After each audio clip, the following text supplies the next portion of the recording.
Books and stars, they both collide. Pages turning like the tide. Galaxies of words unfold. Stories told in stardust gold. Jam sessions in the cosmic glow. Authors' minds like worlds they show. Catch a tale, watch it grow. Jam sessions where ideas flow.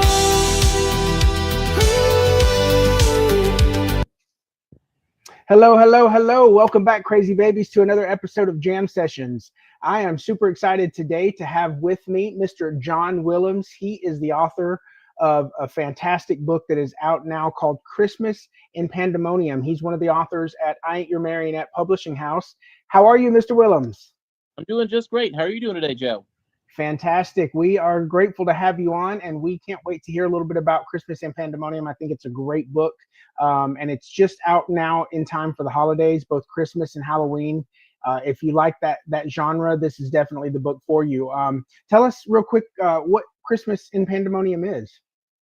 Christmas in Pandemonium is a book about, a town called Pandemonium, South Carolina, which is founded, it's a mythical town founded in the year 1620, same year as Plymouth. But while Plymouth was founded by pilgrims, Pandemonium was founded by Satanists.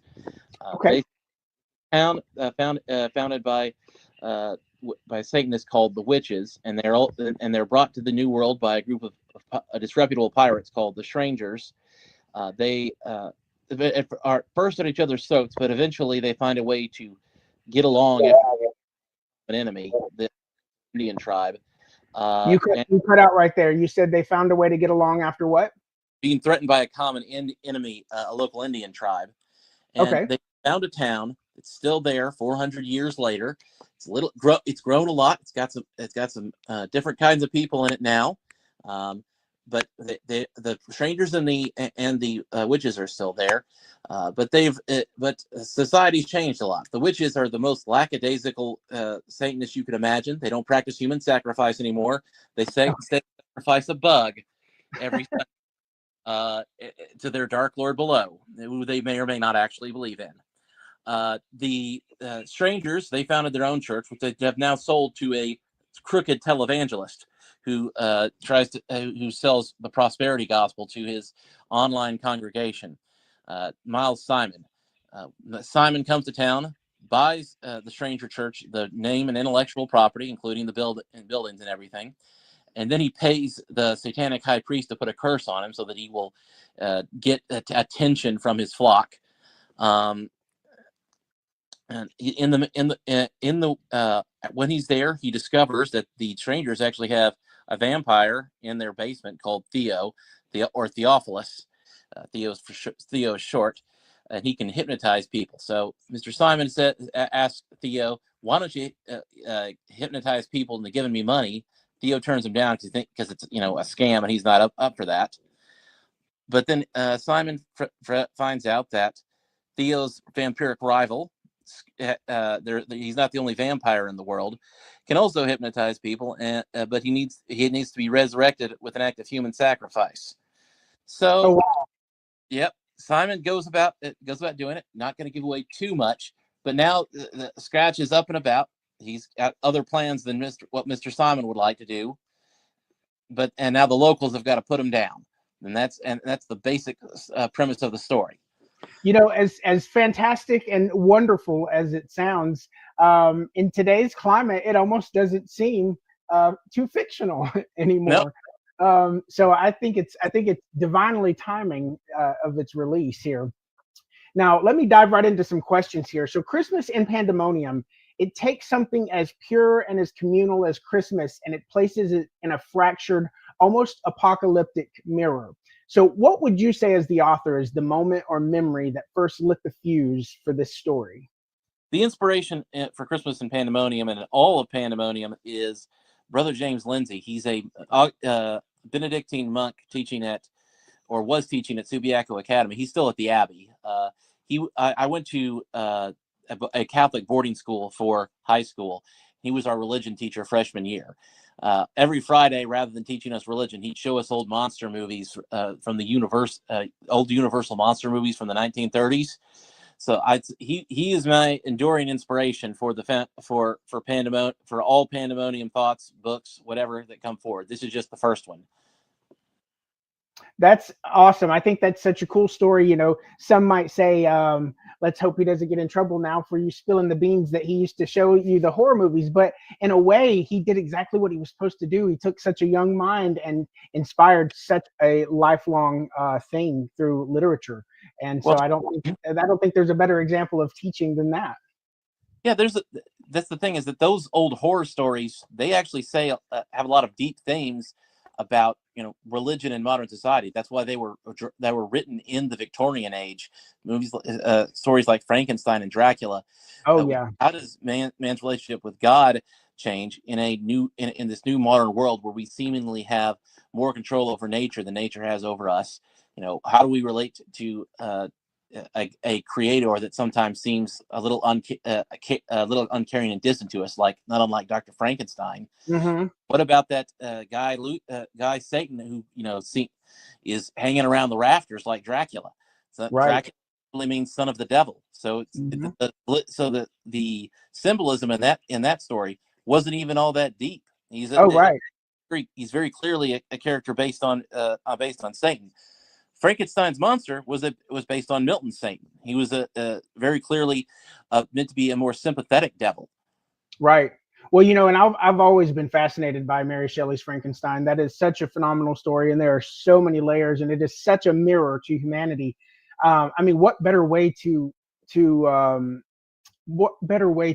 think of God than to put yourself in God's shoes? And in Mary Shelley's Frankenstein, he is the creator, and the monster has this attitude of you created me, look at me, I am the monster in which you created. And humanity looking back at this thing it's created and thinking, what do we do with this, and wanting to kill it and run it out of town because they're disturbed by it. Imagine what God might think of its creation, humans. I've been your Adam, but you treated me like the fallen angel. Exactly.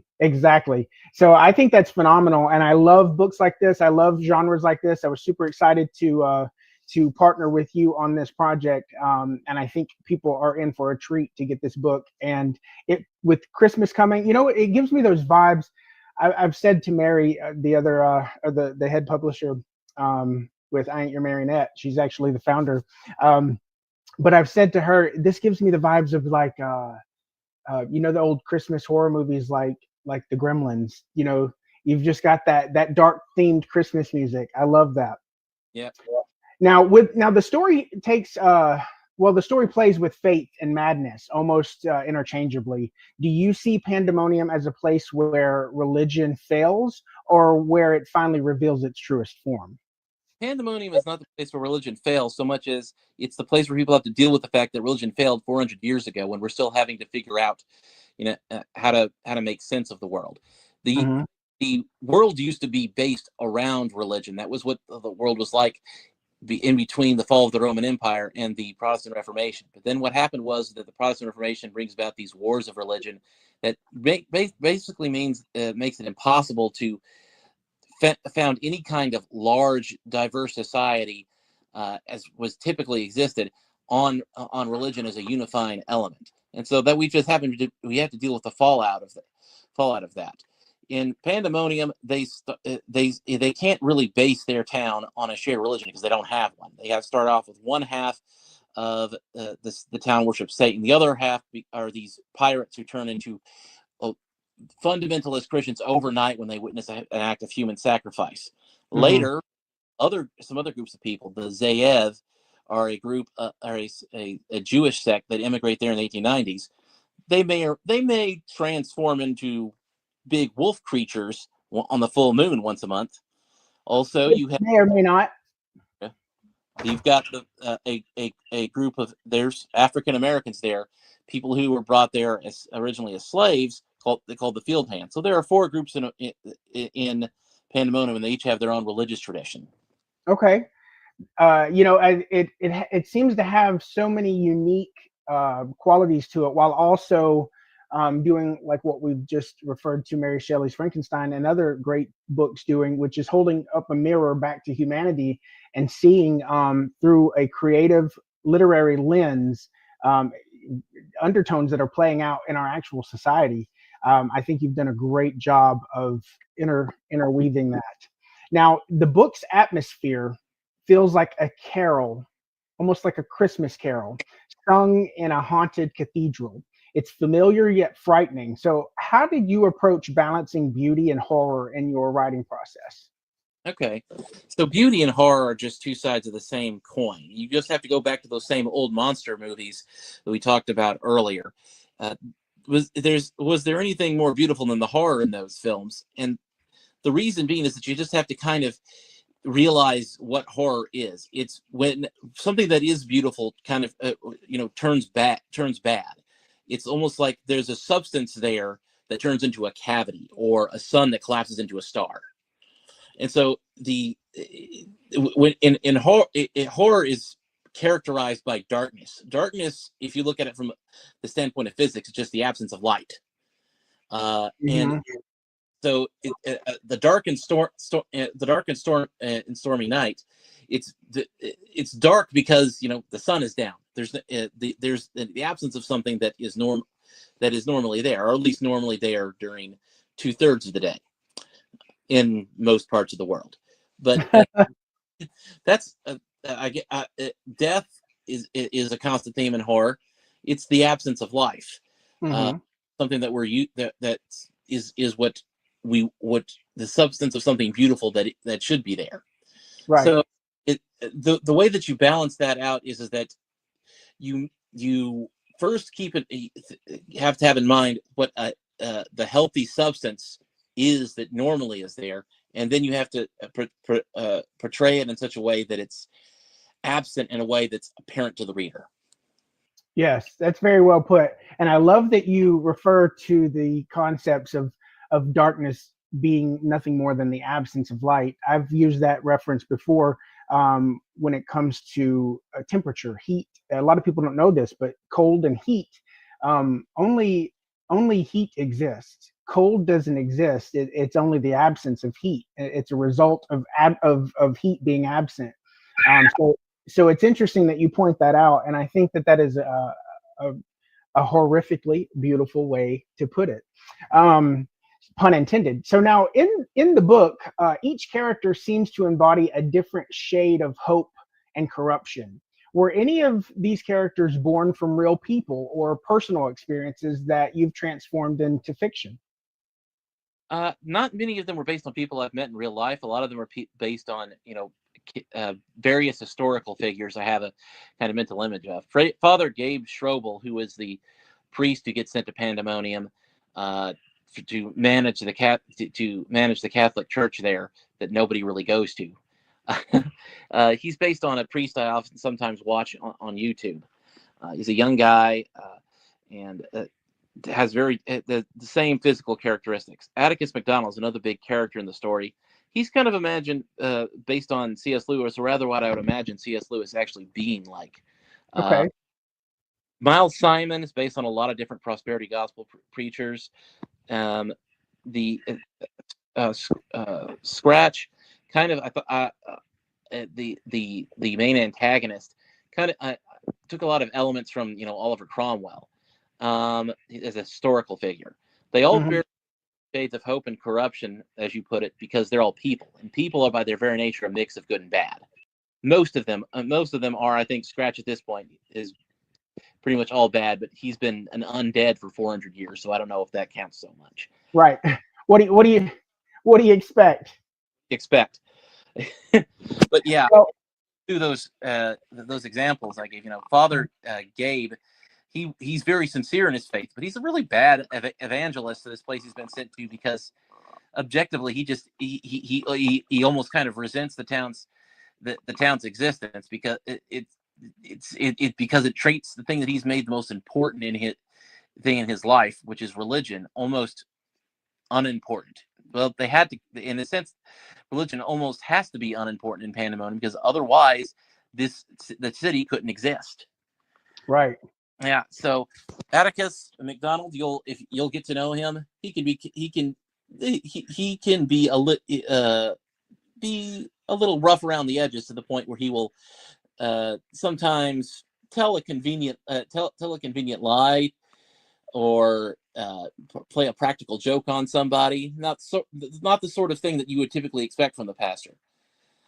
Miles Simon, he's generally a very bad guy, but I always thought that the most interesting part of a villain is when you see him see some actual virtue in them.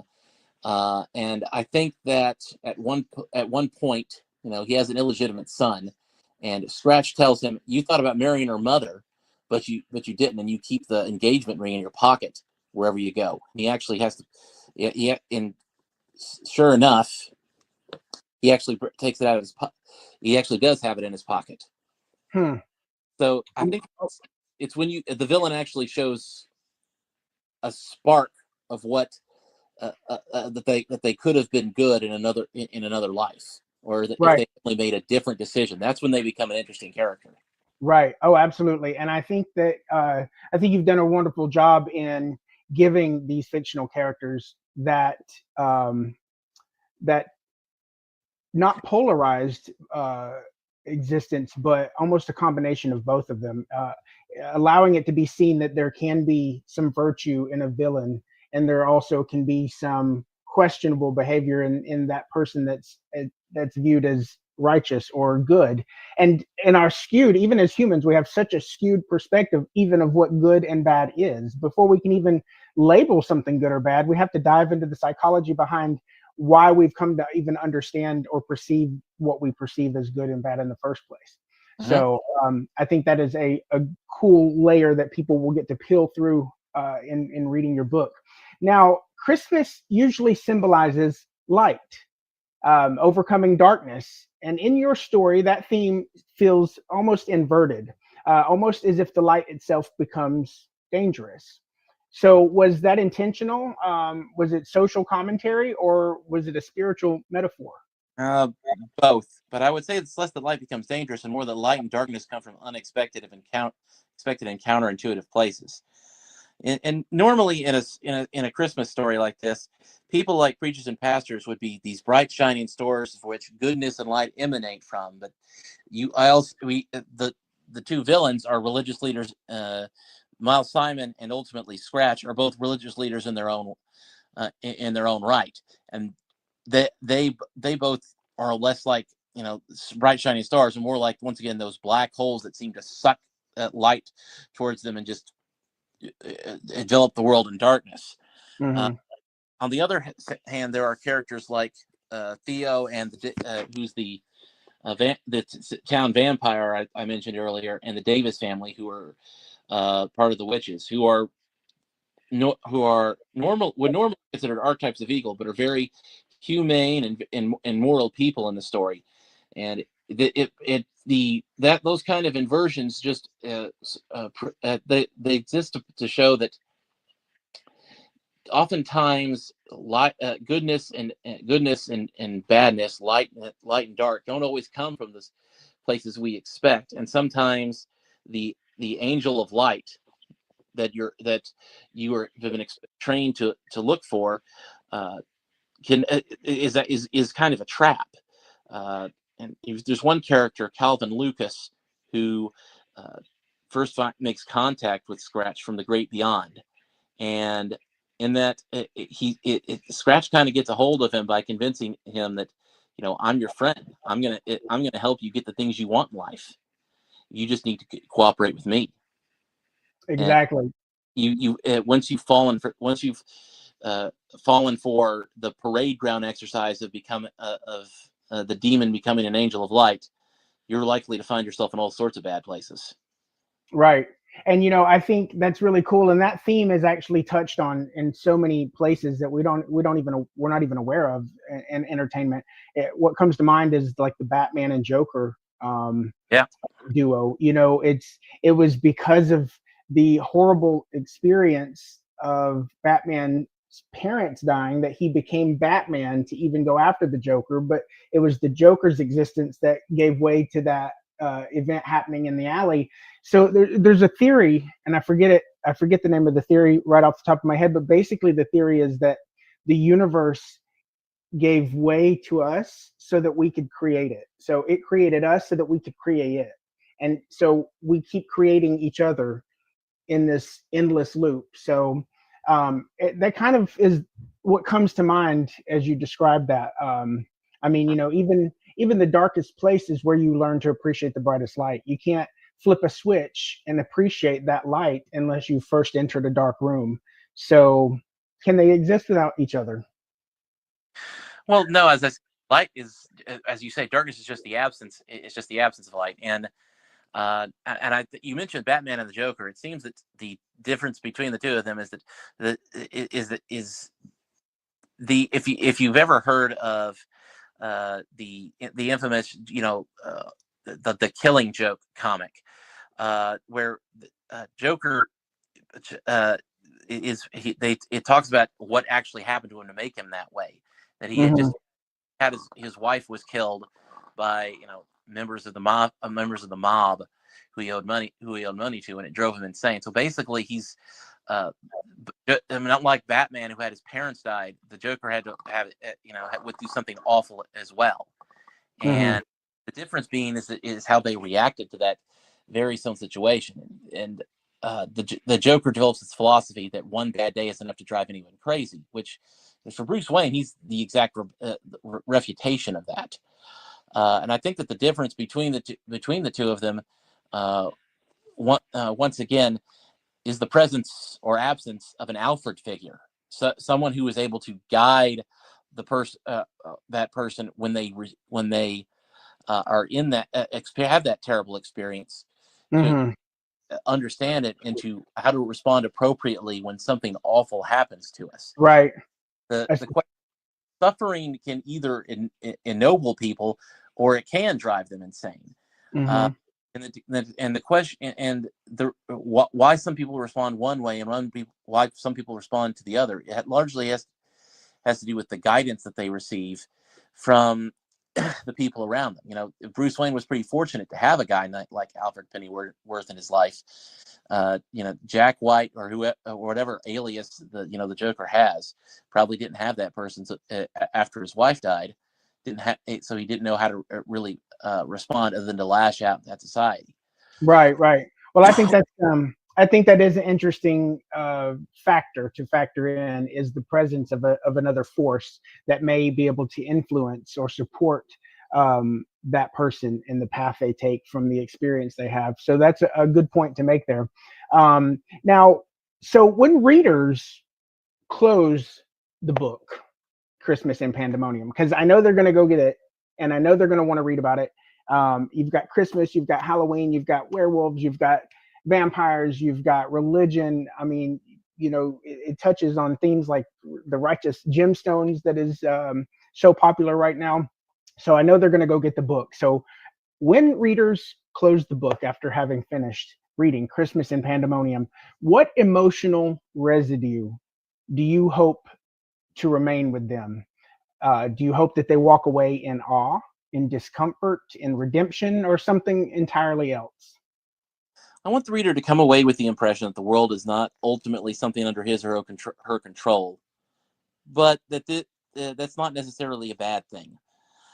And I hope that the main feeling people should get from this book is that a seemingly chaotic world where all the disorder and nonsense seems to come together at the end, that this is a better reflection of the world we live in than they think. Of course, that's because this is a novel, because with an author who had planned that way. But I have to. I admit I'm a believer myself, so I don't think that the world the world we live in is that different from a novel with an author. We don't see the world at large as having any kind of order to it. When you turn on the news, you see a bunch of pandemonium, you see a bunch of madness, and there doesn't seem to be much method to it. But there is a method to it. You just have to have a little faith. Absolutely. I think that's wonderfully said. You're absolutely right. The beauty is in the chaos, and safety and control is just an illusion. It's something that we tell ourselves that we have any impact over at all, so that we don't feel so tiny and so vulnerable. So we believe that we have some bit of safety or control over safety, or even control in anything at all. But you're right, we ultimately do not, and that is part of the beauty of it. And if we can learn to ride that wave and have a little faith, I think we will see what we're meant to see from our lives and our existence. Now, that brings me to the important part. We need to tell our viewers where they can get Christmas in Pandemonium. It is out right now. It is a wonderful book to curl up with this holiday season. You're going to enjoy it. I think now is a perfect time. You're going to get the book. You're going to read it as you're entering into Halloween, and very well maybe wrapping it up around Christmas time. So it's perfect for you to be getting your hands on now. And it is available on Amazon and Goodreads. And we do have ebook versions and other hardback versions coming very soon. But it is available right now. Just search John Willems and Christmas in Pandemonium on Amazon. All right. We appreciate having you here. Super excited to have had you on Jam Sessions. Now, let me ask for a little teaser. Is there more to come from the town of Pandemonium? Yeah, we've got a sequel in the works. I'm having it put in beta reading right now. I'll once I get that done and I make the final changes, I'll passing it along to I Ain't Your Marionette Press, and hopefully we can get a sequel going. Absolutely. We can't wait to get our hands on it. I can't wait to get my hands on it from a personal perspective and a professional perspective. So get your copy now, so you are ahead of the game for when part 2 comes out. Until next time, crazy babies. See you later. Books and stars, they both collide. Pages turning like the tide. Galaxies of words unfold. Stories told in stardust gold. Jam sessions in the cosmic glow. Authors' minds like worlds they show. Catch a tale, watch it grow. Jam sessions where our